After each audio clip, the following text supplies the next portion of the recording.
बात होगी। राजनीति को बेदाग करने के लिए सुप्रीम कोर्ट का बड़ा कदम।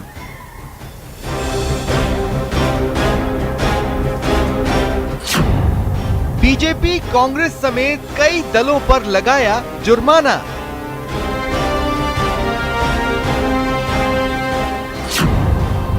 उम्मीदवारों के आपराधिक केसों के ब्यौरे नहीं देने पर लगाया जुर्माना।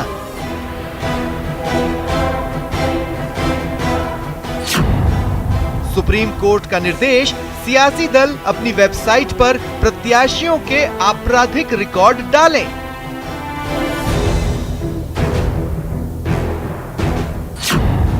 पार्टी प्रत्याशी चुनने के 48 घंटे के भीतर आपराधिक रिकॉर्ड मीडिया में प्रकाशित करें।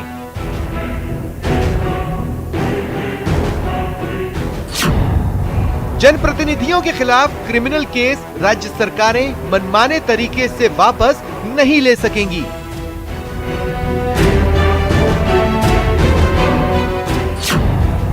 राजनीतिक दलों पर सुप्रीम कोर्ट की टिप्पणी।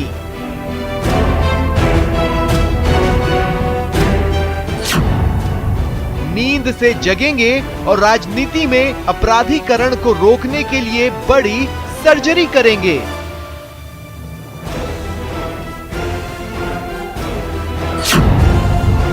अब स्वच्छ होगी सियासत। नमस्कार, बहुत स्वागत है आपका। प्राइम डिबेट देख रहे हैं आप, आपके साथ में जेपी शर्मा। अगर कोई आम आदमी होता या कोई अन्य संस्थान होता तो सुप्रीम कोर्ट की फटकार काफी होती उसको बदलने के लिए, उसको सुधारने के लिए। लेकिन क्या राजनीति के बारे में ये उम्मीद की जा सकती है कि सुप्रीम कोर्ट की निराशा भरी टिप्पणी या जुर्माना उनके चलन को बदल देगा? मुश्किल लगता है, क्योंकि इस दिशा में प्रयास कई दशकों से चल रहे हैं और गंभीर स्तर पर चल रहे हैं, लेकिन अभी तक के नतीजे उत्साह नहीं जगाते। हर बार संसद में पहुंचने वाले माननीयों में दागियों का प्रतिशत बढ़ता ही जाता है। तो सवाल उठते हैं कि राजनीति में मुजरिमों की राह को कड़े कानून भी क्यों नहीं रोक पाए?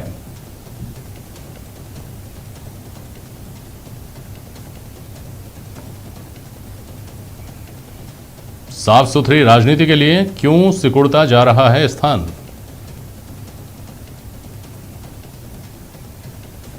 और सुप्रीम कोर्ट की टिप्पणी क्या हमारे सियासी दलों को सुधार पाएगी?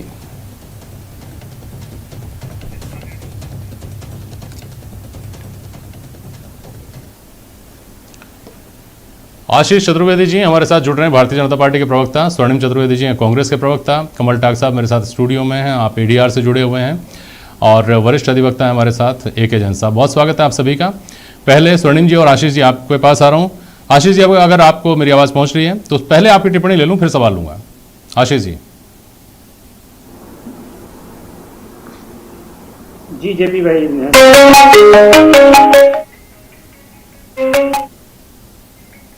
को आगे बढ़ाने का एक स्वागत योग्य कदम है जिसका भारतीय जनता पार्टी सम्मान करती है। और देखिए, आपको कहीं ना कहीं अंतर करना पड़ेगा जेपी भाई। मैं कुछ अभी एडीआर के आपके प्रतिनिधि बैठे हुए हैं, वो आपको बहुत स्पष्ट रूप से बताएंगे कि राजस्थान में जो एमएलएज हैं उसमें जो सीरियस चार्जेस लगे हुए, मैं भी एडीआर की रिपोर्ट एमएलएज हैं उसमें जो सीरियस चार्जेस लगे हुए, मैं भी एडीआर की रिपोर्ट देख रहा था जो नई विधानसभा बनी है 2018 में, 15वीं विधानसभा। आप देखिए 5 एमएलएज पे मर्डर के चार्जेस हैं। अब ये तो कोई राजनीतिक रूप से चार्जेस नहीं है, मतलब राजनीतिक रूप से चार्जेस और सीरियस चार्जेस को हमें कहीं ना कहीं भेद करना पड़ेगा, दोनों में अंतर स्पष्ट होना चाहिए।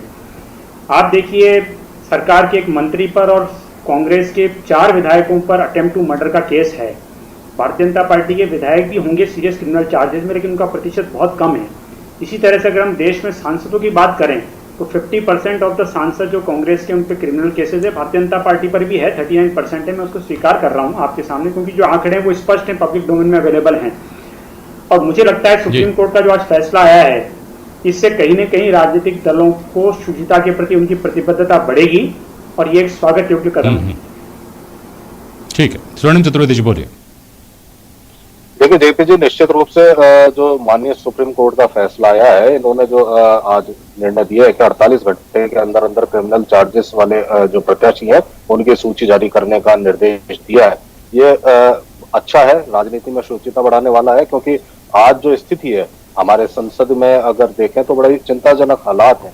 आशीष जी ने बताया, उन्होंने कुछ नाम लिए, लेकिन असली डेटा तो मैं बताता हूँ आपको कि जितने सांसद हैं उनमें से 233 यानी कि 43% सांसद उन पर क्रिमिनल चार्जेस हैं, और अधिकांश जो हैं इनमें से वो है भारतीय जनता पार्टी के 116 सांसद जो क्रिमिनल चार्जेस फेस कर रहे हैं। सर्वाधिक जो सांसद क्रिमिनल चार्जेस फेस कर रहे हैं वो भारतीय जनता पार्टी के हैं, रूलिंग पार्टी के हैं, तो चिंता होना स्वाभाविक है। और निश्चित रूप से जो 116 है उनमें से आधे से अधिक वो हैं जिनमें सीरियस क्रिमिनल चार्जेस हैं। बाकी आपके एडीआर के प्रतिनिधि भी यहाँ पे मौजूद हैं, उन्हीं की रिपोर्ट है ये, और चिंता बढ़ाने वाली है। निश्चित रूप से अगर सत्ताधारी पार्टी, सत्ताधारी दल के सर्वाधिक सांसद हो और क्रिमिनल्स हो, या फिर ये देखा जाए कि किसी भी दल का कोई सांसद या विधायक जिस पर क्रिमिनल चार्जेस हो, भारतीय जनता पार्टी का दामन थामे और थामते ही उसको ड्राई क्लीन कर दिया जाए, उसपे से सारे क्रिमिनल चार्जेस ड्रॉप कर दिए जाए।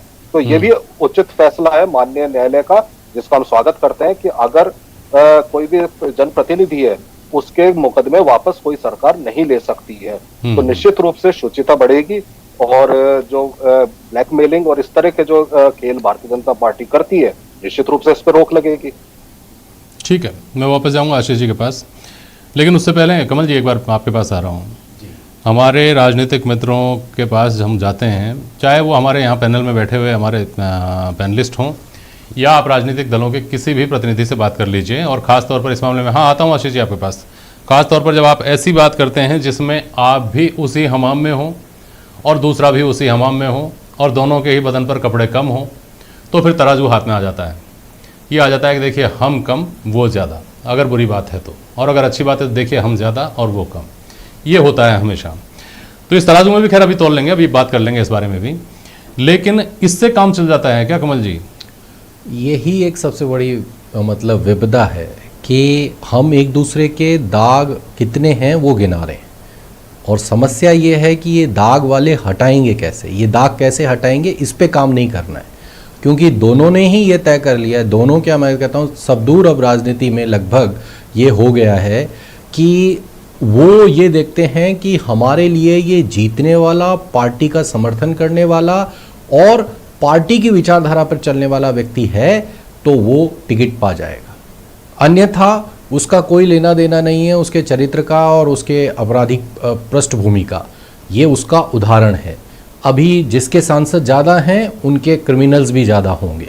वैसे ही आप विधानसभाओं में देख लो कि जिनकी सरकारें हैं उनके लोग ज़्यादा क्रिमिनल्स मिलेंगे। तो तात्पर्य यही है, तात्पर्य यही है कि सभी लोग इवन मैं तो कहता हूं कि ये जो नई पार्टी जो आप पार्टी बनी थी, जो इस बात पे बनी थी कि हम शुचिता का ध्यान रखेंगे, वो तक नहीं रख पाई, और उसने भी जीतने के लिए वो सारे दावपेच इस्तेमाल करने लग गए जो सामान्य दूसरी राजनीतिक पार्टियां कर रही है। अब सवाल यही है कि करे कौन।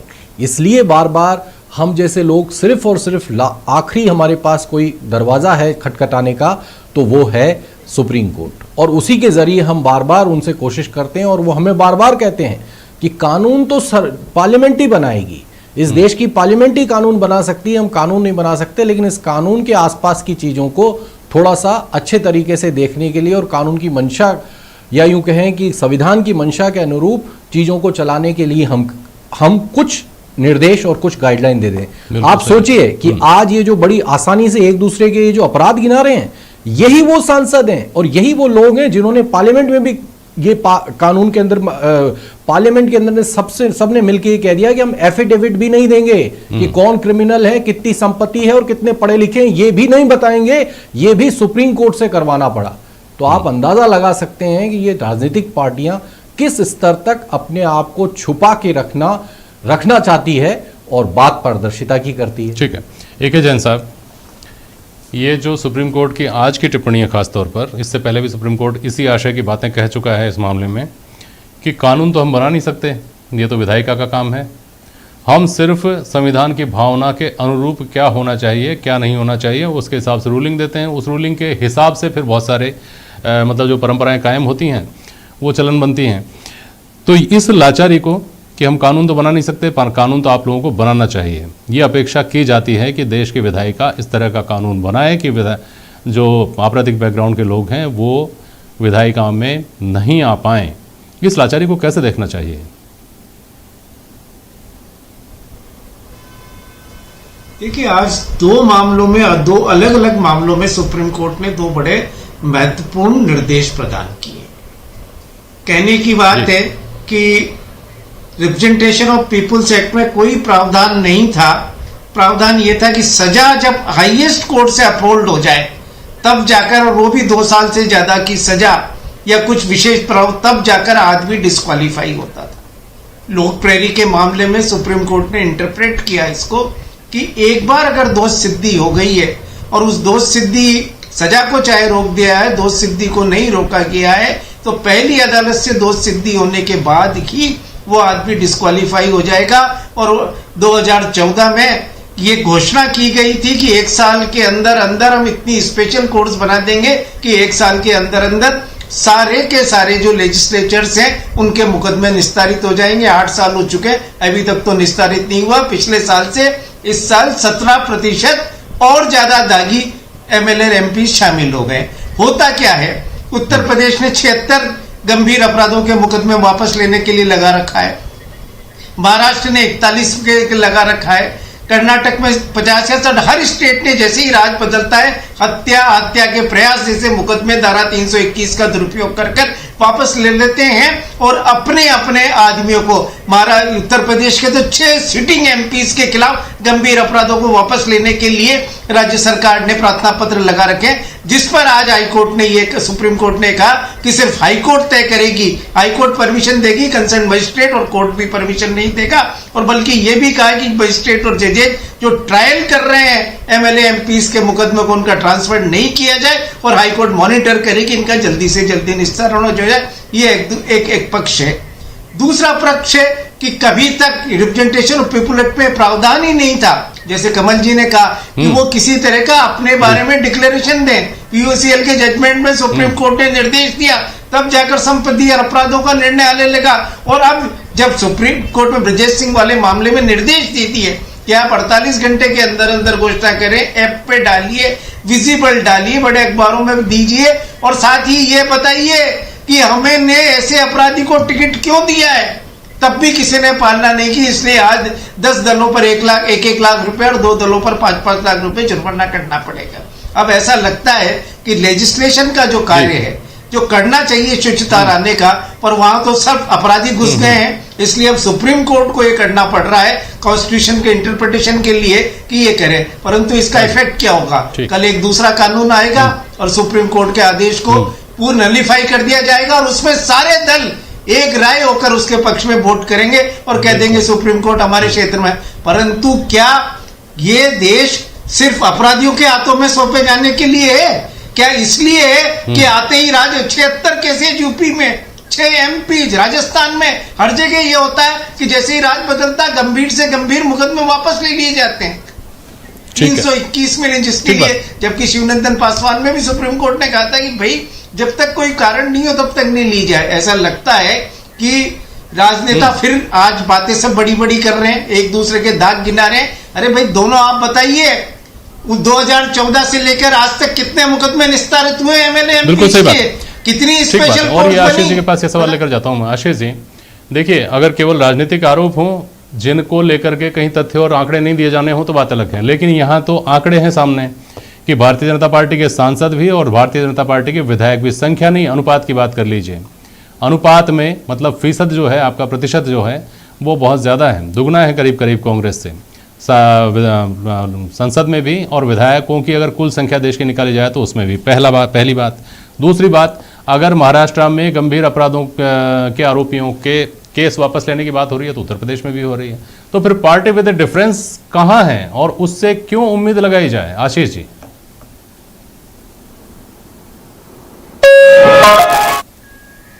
बहुत स्पष्ट रूप से खंडन करता हूं। यहाँ पे कमल जी बैठे हुए हैं, मैं आंकड़ों की बात करूं प्रतिशत में, चाहे आप एमपीज का देख लीजिए 39% of the BJP, 57% of the Congress. ये एडीआर की रिपोर्ट बता रहा हूं मैं आपको, ठीक है। राजस्थान ऑफ द कांग्रेस, ये एडीआर की रिपोर्ट बता रहा हूं मैं आपको, ठीक है। राजस्थान की अगर हम बात करें तो एमएलएज में जो कांग्रेस के एमएलएज हैं वो 25 हैं आउट ऑफ 91, मतलब 25% ऑफ द एमएलएज। बीजेपी की बात करें तो 12 आउट ऑफ 73, इसका मतलब लगभग ये 16% हो रहा है। तो देखिए आप क्योंकि तथ्यों पे अगर हम बात करें तो हमें बहुत स्पष्ट होना चाहिए। अब आप भारतीय जनता पार्टी के सांसद इसलिए ज्यादा दिखते हैं क्योंकि भारतीय जनता पार्टी जो है कांग्रेस से लगभग अगर हम बात करें तो छह गुनी पार्टी है। आशीष जी, अब चूंकि समय कम बचा है, लेकिन आशीष जी देखिए, सुनिए, आपने जो आंकड़े बताए, हम आंकड़ों की बहस में तो जा नहीं सकते।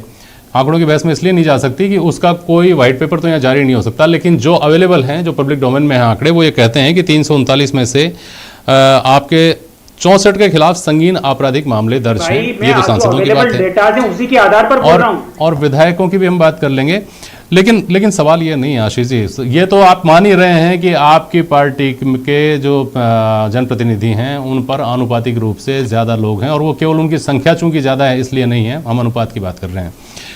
लेकिन स्वर्णिम चतुर्वेदी जी, 8 साल के ऊपर सवाल उठते हैं तो 60 साल के ऊपर क्यों नहीं सवाल उठते हैं? सुप्रीम कोर्ट को अगर ये कहना पड़ता है, आजादी के 75 साल बाद भी अगर सुप्रीम कोर्ट को ये कहना पड़ता है, मेरे पास समय कम बचा है आशीष जी, मैं इस बात को जस्टिफाई भी कर सकता हूं और अपने ये आंकड़े आपको कमल जी इसको स्पष्ट भी कर देंगे। एक मिनट, लेकिन स्वर्णिम जी से मेरा सवाल था, तो स्वर्णिम जी, सुप्रीम कोर्ट को अब भी अगर ये कहना पड़ता है कि कानून तो हम नहीं बना सकते, कानून तो विधायिका ही बनाएगी, तो कानून बनाने का दारोमदार और या उस पर सवाल अगर 8 साल का भाजपा के शासन के ऊपर उठता है, तो फिर आपका जो 60 साल शासन रहा है, आपके ऊपर सवाल क्यों नहीं उठेगा स्वर्णिम चतुर्वेदी जी?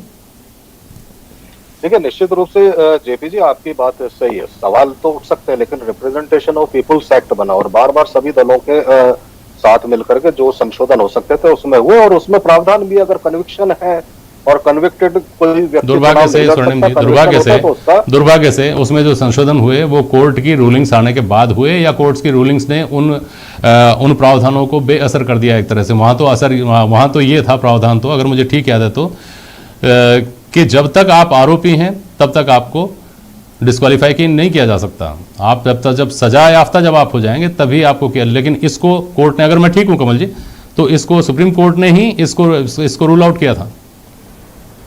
कमल जी, हाँ, सुप्रीम कोर्ट की ही बात है, ये 2 साल वाला क्राइटेरिया सुप्रीम कोर्ट की वजह से ही आया, अन्यथा तो उस कानून के तहत भले ही आप अपराध सिद्ध हो गए हो और बाद में जाके आप हाई कोर्ट चले जाते हो और इधर आप अपना काम करते रहते हो as a like normal way में। तो अब मेरा तो यही कहना है कि इस तरीके से आप सिर्फ एक दूसरे की तरफ दाग को फेंक रहे हैं, लेकिन उससे कहीं पर भी आपकी कमी, आपकी अच्छाई नहीं निकल के आती है।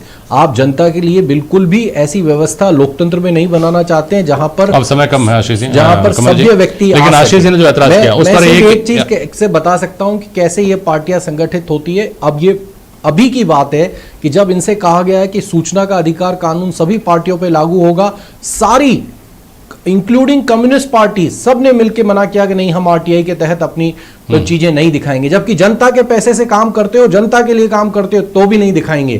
तो आप अंदाजा लगा सकते हो कि आप छुपाने की स्थिति में रहते हो, तो आप अपराध भी छुपाते हो, सब कुछ छुपाते हो।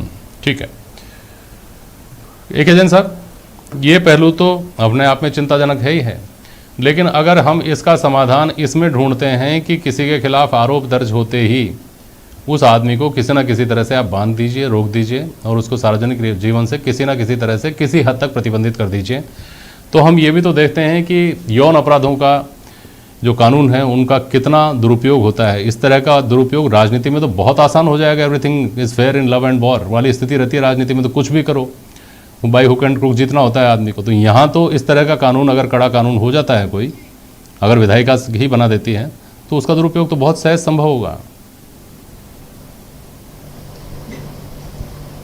देखिए, निश्चित रूप से निर्दोष नहीं फंसे इसका तो ध्यान रखना होगा, और इसीलिए कई जगह जैसे पंचायत में या कई जगह ये बनाया गया है कि जब कोई कॉम्पिटेंट कोर्ट पूरी बहस सुनने के बाद चार्ज लगा देता है, आरोप लगा देता है, और वो आरोप सेटिस्फाइड भी नहीं होता, तब आपको वो डिस्क्वालीफाई किया ही जाता है। रिप्रेजेंटेशन ऑफ पीपुल्स में लोक प्रेरी के जजमेंट में ही आया कि पहला न्यायालय जब आपको दोष सिद्ध करके 2 साल से अधिक की सजा दे देता है या 2 साल से अधिक सजा के मामले में दोष सिद्ध कर देता है, तब आप डिस्क्वालीफाई होंगे। अर्थात एक जुडिशियल स्क्रूटनी के बाद ही डिस्क्वालीफाई होना चाहिए। पर ये तो नहीं कि जब तक सुप्रीम कोर्ट से कन्विक्शन नहीं हो जाए तब तक आप डिस्क्वालीफाई हैं। हम जानते हैं कि न्यायालय की रफ्तार कितनी है, तब तक 6 इलेक्शन पूरे हो जाते हैं। और इसीलिए ये कहा गया था कि आप कोर्ट ने जो आज ये कहा है कि जजेज को नहीं हटाया जाए, हाईकोर्ट मॉनिटर करे कि मुकदमे जल्दी से जल्दी तय हो रहे हैं नहीं हो रहे, ताकि जो भी आपको तय करना है जल्दी से जल्दी करें,